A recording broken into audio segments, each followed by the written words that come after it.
Welcome to Whachacha's Tabletop World, a channel devoted to the love of board gaming. My name is Sweetness Whachacha, and today is a rankings video where I look at my top 10 competitive games. I play a lot of cooperative games, so I decided to split my top 10 into a top 10 competitive list and a top 10 cooperative list, which you can see the other list by following the link on the page here or down below.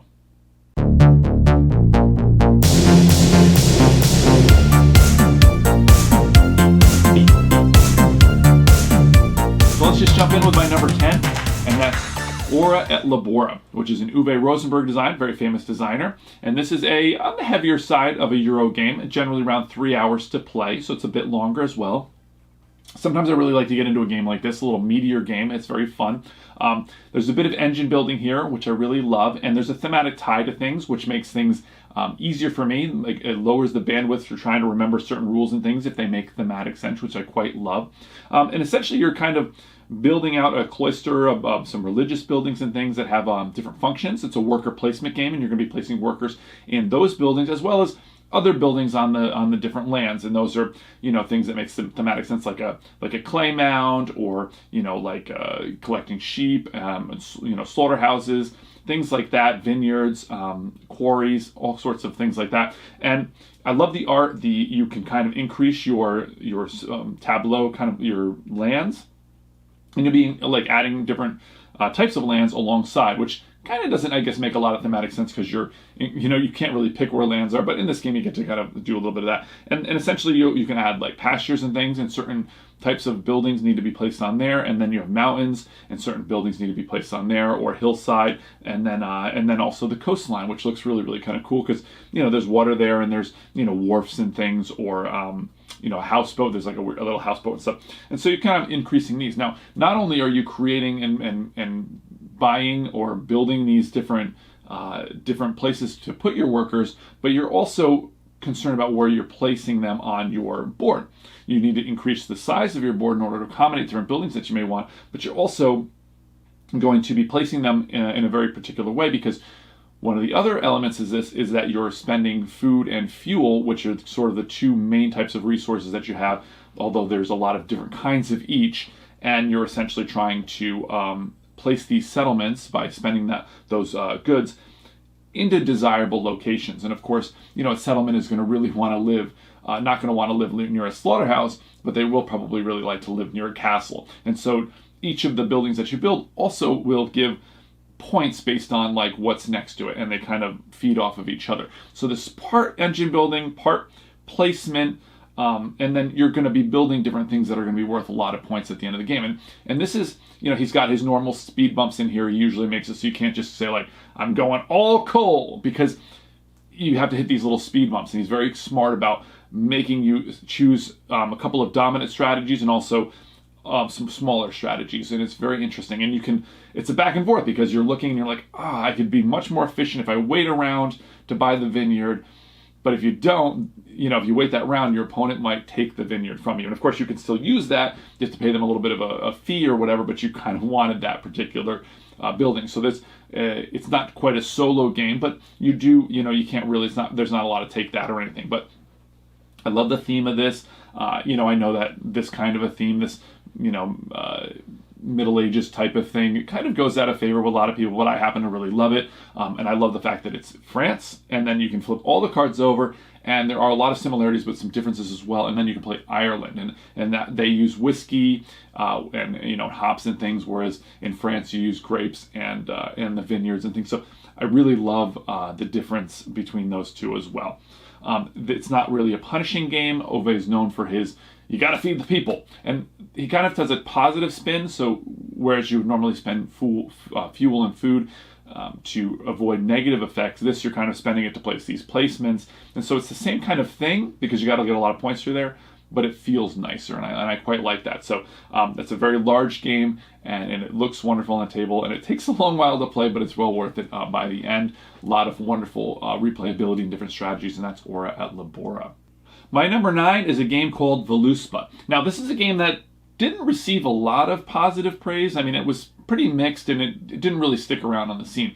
But for me, this is a game that I quite love to play. I love the idea of sometimes I'm just in the mood to play a tile laying game, a bit of an abstract feel to it, but I really love the theme of this. So essentially, you're playing tiles down to a table, and you have to play against another tile, and you're trying. Each of the tiles sort of has a different power. Now, this is based on the Norse mythology, which is a mythology that I find the most interesting. I really love the different stories and things therein, and each of the different characters or gods or creatures or whatever has a different power. And so when you lay the tile, it has a number associated with it, and you're trying to score a tile. If you lay the highest number in that line, you'll score points for each of those tiles that are in the line. And also you'll have a little bit of a special power, so you can bump a tile, move a tile, maybe decrease tiles around you. And so it's very strategic. You have a hand of tiles, and essentially you're just playing them into this tableau, into this shared tableau. Now, one of the reasons I think this game didn't go over very well, maybe, was because, or didn't go as well as it should have, I think, is because it should probably only be played 2 players. I've only ever played it 2 players. I can't imagine it being enjoyable to play any more than that. I like the ability, it's very tactical, but you can kind of set things up and hope, like, okay, if I play this here, if my opponent can't play a good one there, then I can immediately follow up this and get some more points. And each of the lines has to cap at 7, so you're kind of building these, like, it's like a little bit like a crossword puzzle, it sort of ends up looking like.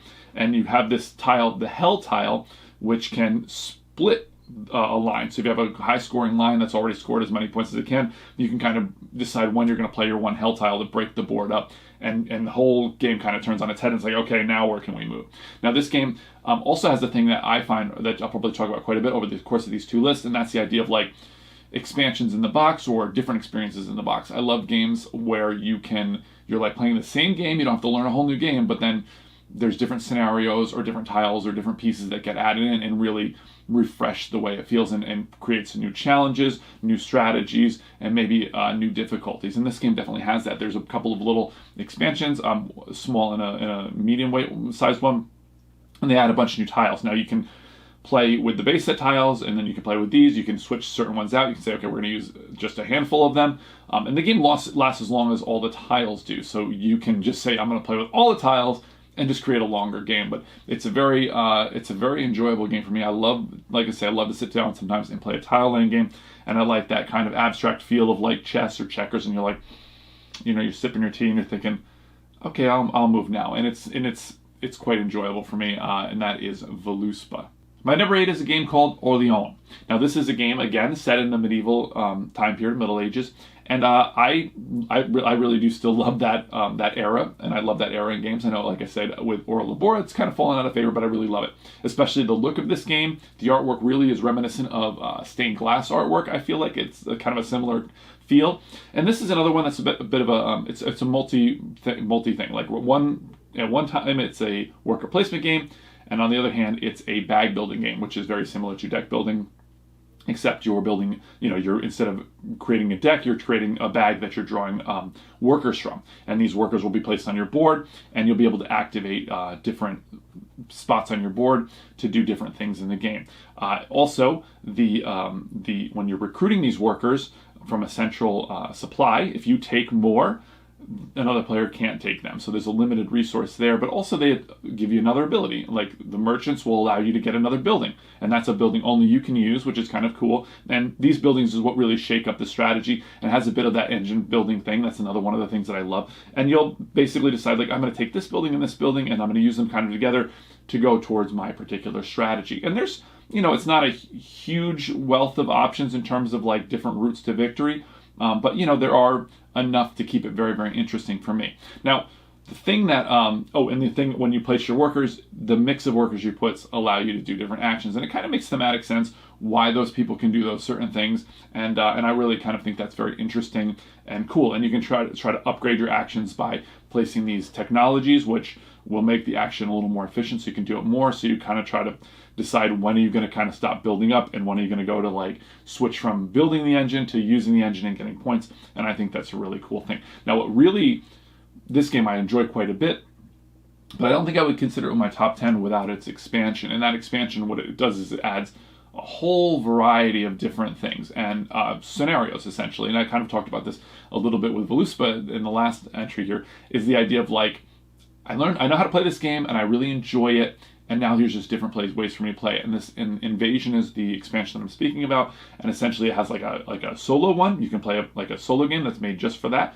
I went through it. 10 by 10s are sort of popular with the board gaming community, and I did like 2 of the solo games, and then I played 2 of the duel, which is a specific scenario for 2 players playing the same basic game, just a slight tweak. I played that with my wife. That was quite enjoyable. Played a couple games of that, and then a couple games of the Invasion scenario, which is a cooperative variant, which you don't see a lot of that for Euro games or competitive games turn cooperative.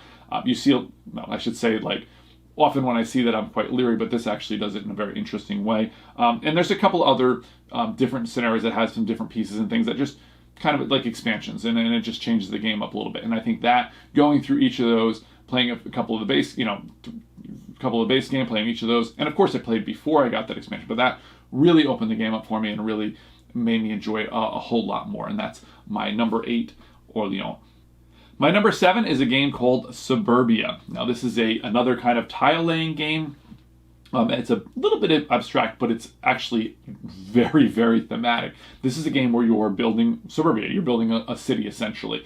And there's a bit of an auction aspect to it where you're kind of buying these tiles and you can kind of see what's coming, but they're more expensive when they're farther away. And you're trying to time things so you can buy the tiles that you want, but not allowing your opponents to, as they get cheaper and cheaper, they'll be able to buy them out from under you. And the tiles are a bit of an engine, and again, a very thematic thing that I'm quite fond of is the engine building idea, is that, like, if you get a couple office buildings next to each other, they help each other, and like very thematic, where like you don't want a landfill next to residential areas. And what really makes this game sing is the idea that there's these 2 economies, and one is reputation. You want people to come into your city, and that's going to increase your population, which is ultimately what's going to win you the game. But you also have to increase your income, because that's how you're buying anything you're buying. So if you don't have, so in the beginning, you're kind of like working on getting your income worked up, and then you're going to try to get your reputation up so you can keep going up this victory point track. But the really other clever thing about the game is that there's all these lines, these milestones, and as you pass them, both your reputation and your income are going to decrease by 1. And so and they only go up to 15. So as you have to very carefully manage how you succeed and how fast you go up this track, because you don't want to just blow up it real fast and then you kind of stall out your engine. And so it's very interesting that you're like, push a little bit here, push a little bit here. Fascinating. And then of course trying to buy the tiles that you want. But this is so approachable. It's almost like a family weight game.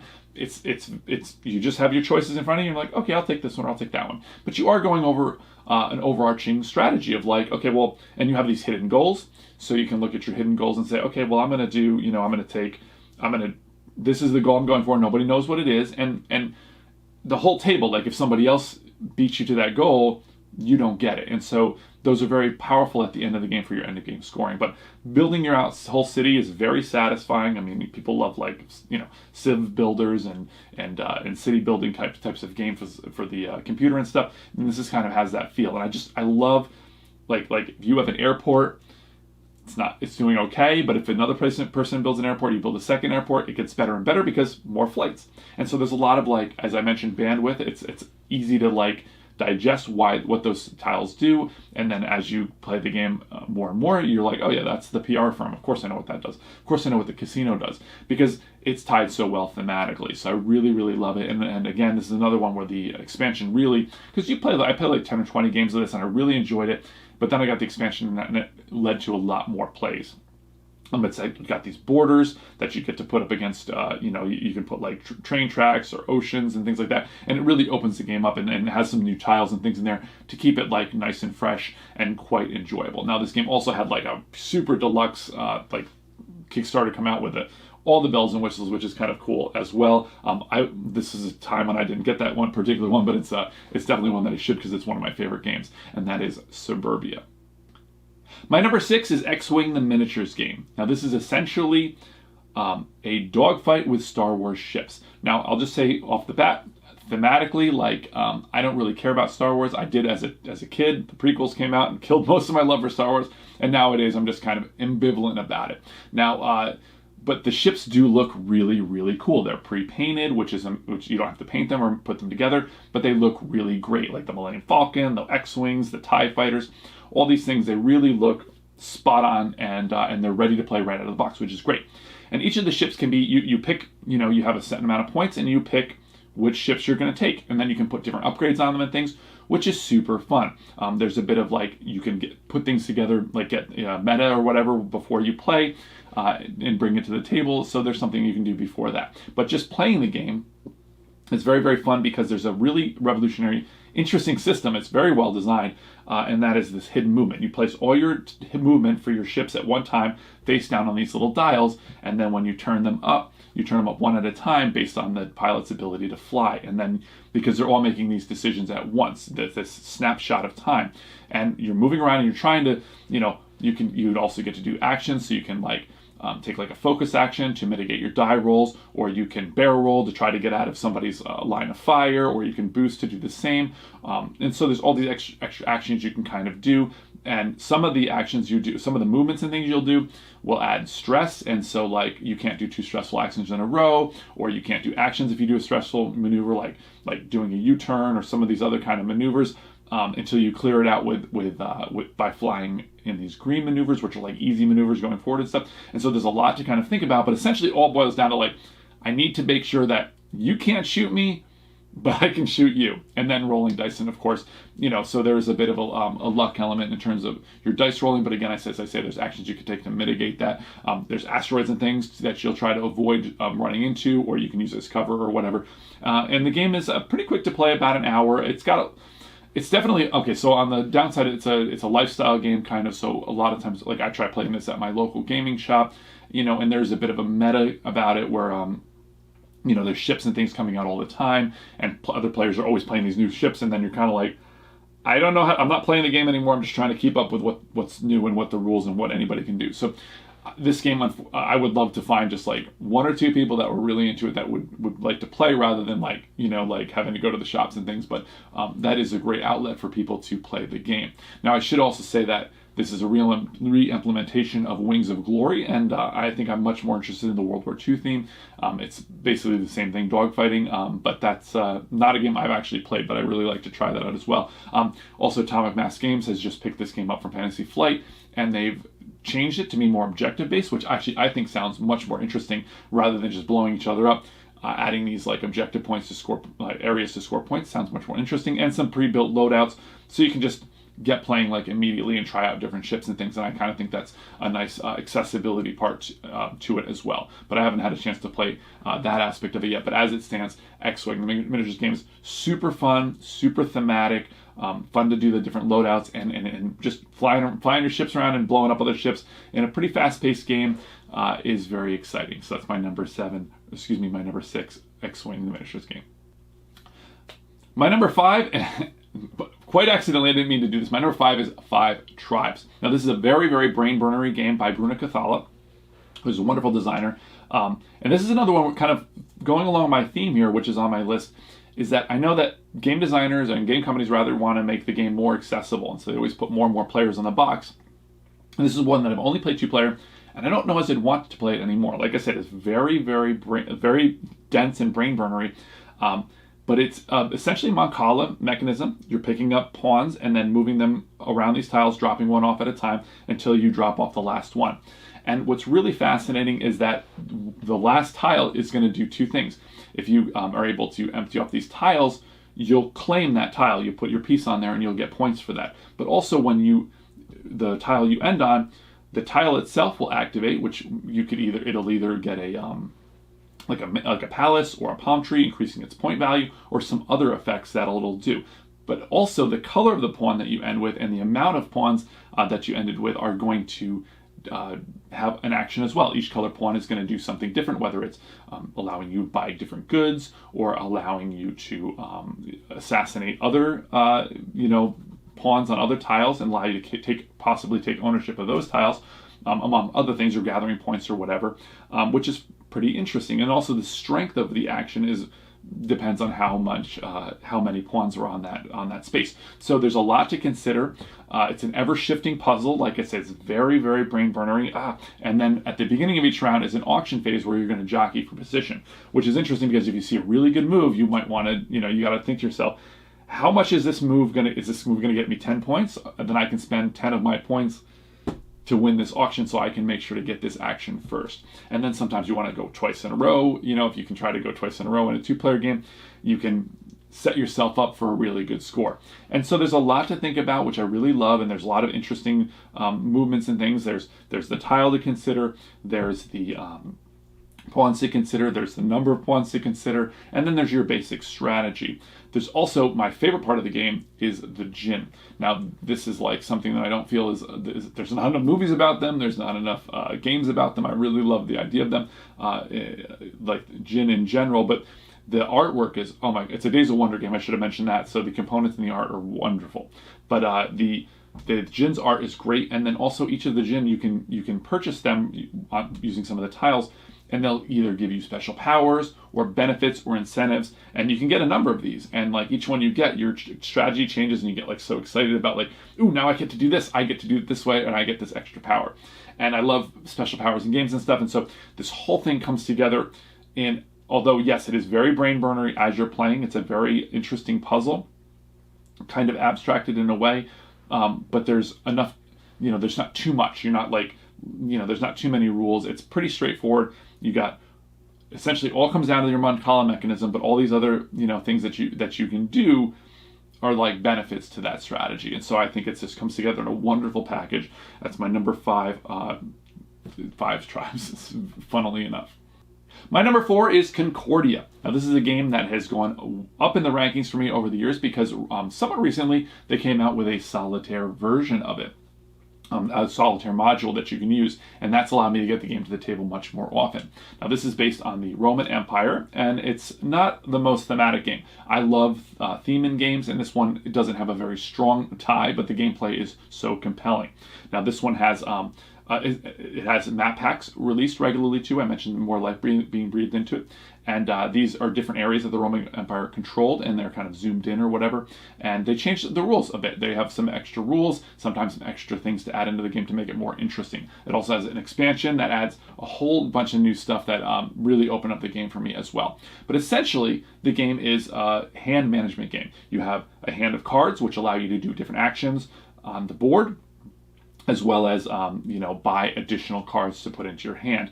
Now, one of the most fascinating aspects of it is that as you play cards, you know, you might want to be able to play them again. So you have to take an action to pick all your cards up. However, you've used your whole turn, so it's a real push-pull of like, I can burn through all my cards, and you'll get rewarded as well. You'll get Sestari, money, for going through more cards, but then you're taking that tempo hit by picking them back up. But sometimes that's worth it if you want to play a couple of those really powerful cards over and over again.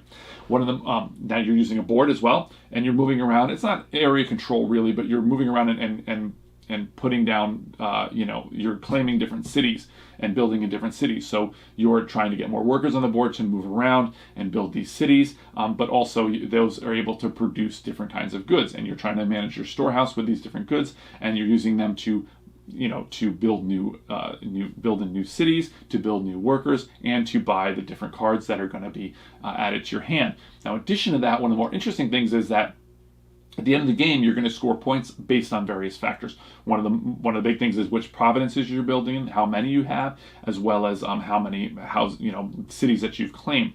Now, the interesting thing is though that the cards in your hand are all going to be one of like 5 different types, and these are going to multiply your score in one of these various ways. And so there's kind of like, if you claim a lot of cities, well, if you build in a lot of cities, well, and you only have like one card to multiply that, then it's not that great. But if you have a ton of cards and haven't built in a bunch of cities, then that's not great either. So it's this real push-pull of like, well, I could, you know, just keep getting cards, and if I have 10 cities and I just get another card, well, that's going to be 10 more points. And so that's really, really fascinating.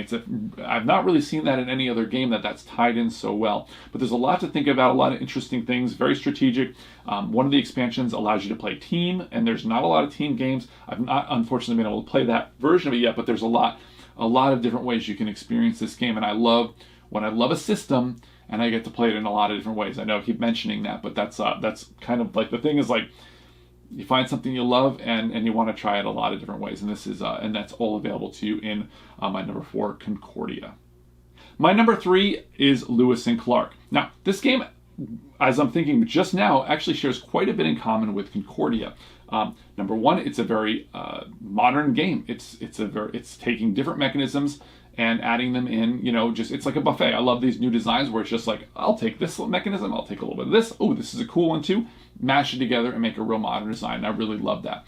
Now, this is a very, very thematic game based on Lewis and Clark's expedition to discover for America, discover that land, and bring it into the nation. And this is essentially they're trying to find a waterway for trade purposes, but let's leave off on that. But the history in the game is really strong.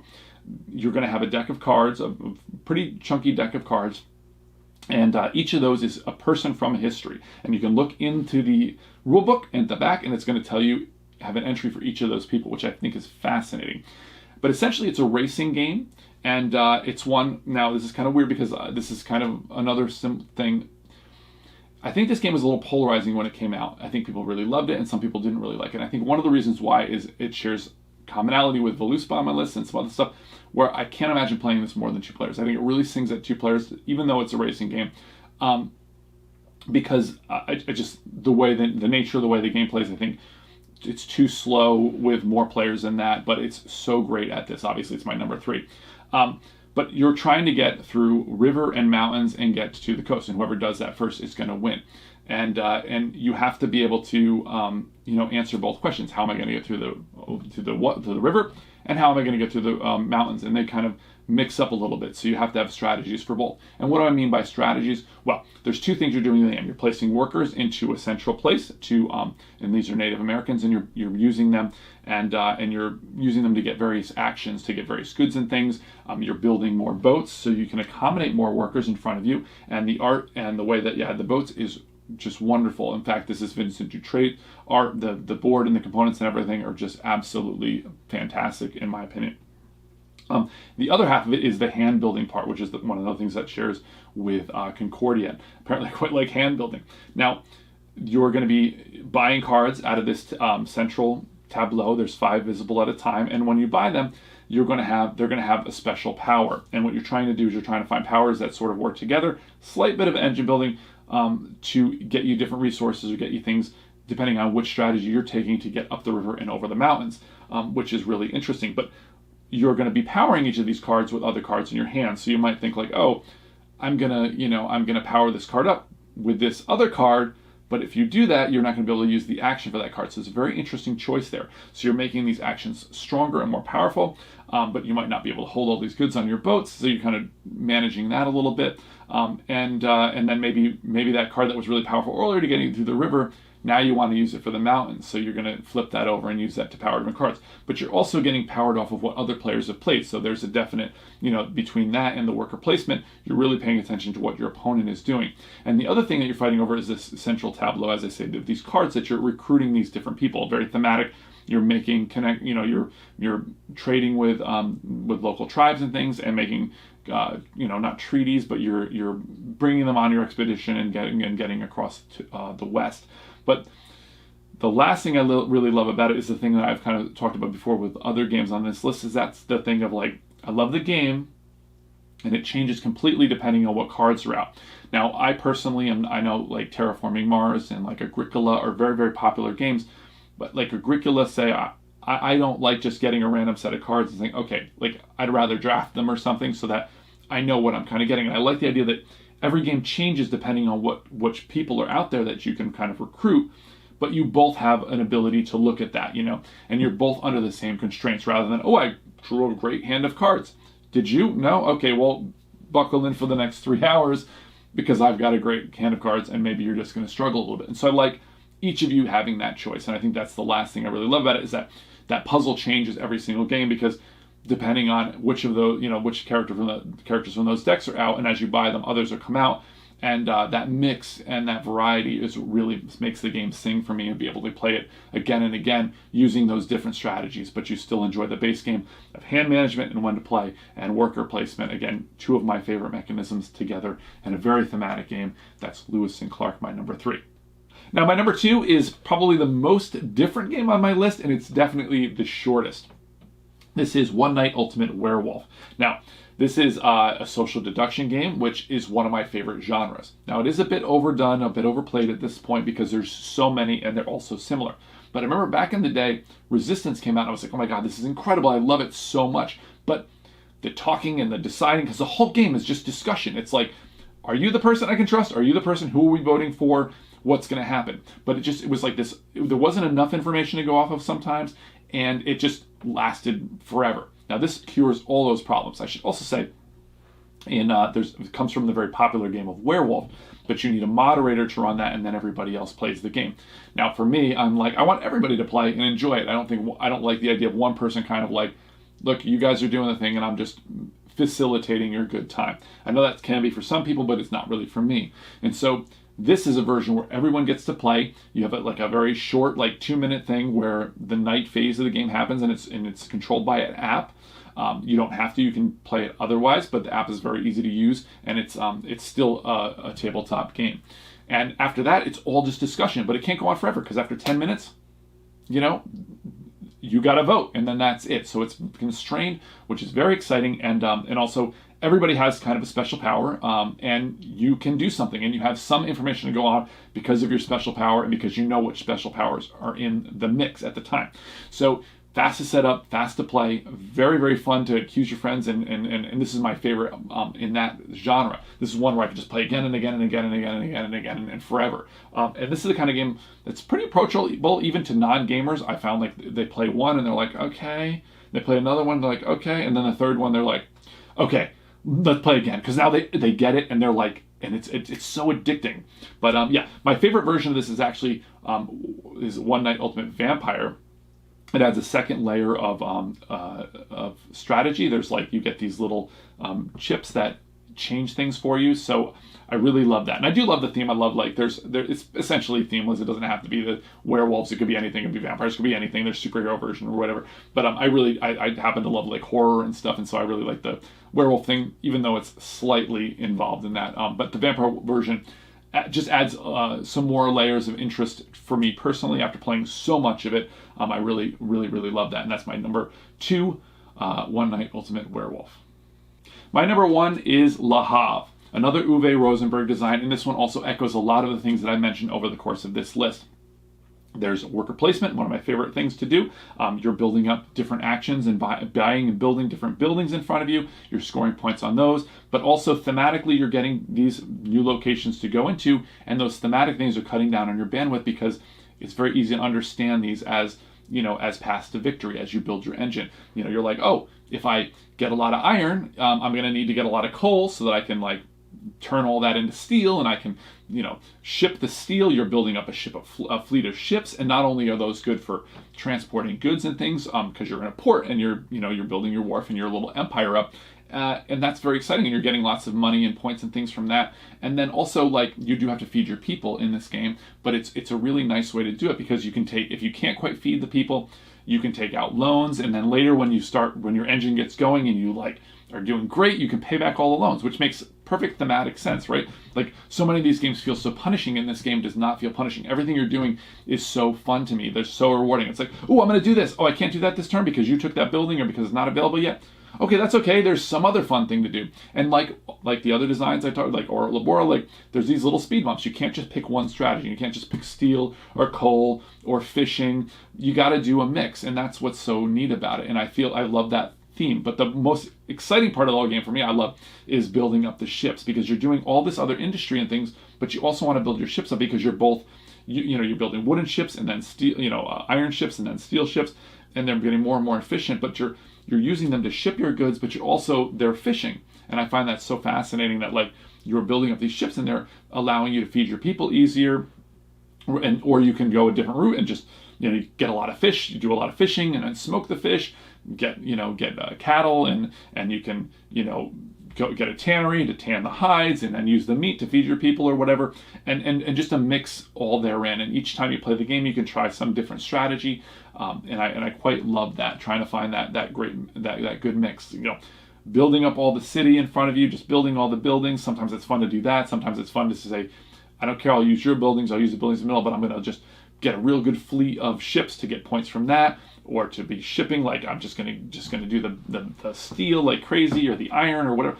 And it's quite a fun thing, and it's very interactive because you don't want the other player to take the best buildings, and you know, you're kind of racing therein. So this is a very typical Uwe design. It has all his hallmarks in here, but it's just so fun. And I oftentimes find myself thinking, like, I want more games like Le Havre, and that's, I think, why it's my number one, because I'm always looking for a game like that, and I love the theme of that. I know it's a little more tired for a lot of people. They like more varied themes, because traditionally this is kind of where board gaming used to be in terms of its theme, but I love it. I think it's great. I love the idea that you're building this up. I love the fleet and stuff that you're building up, and yeah, that's lots of good stuff. Not a punishing game, just a very fun one, and that's, I think, Uwe's best design. That's my number one, Le Havre.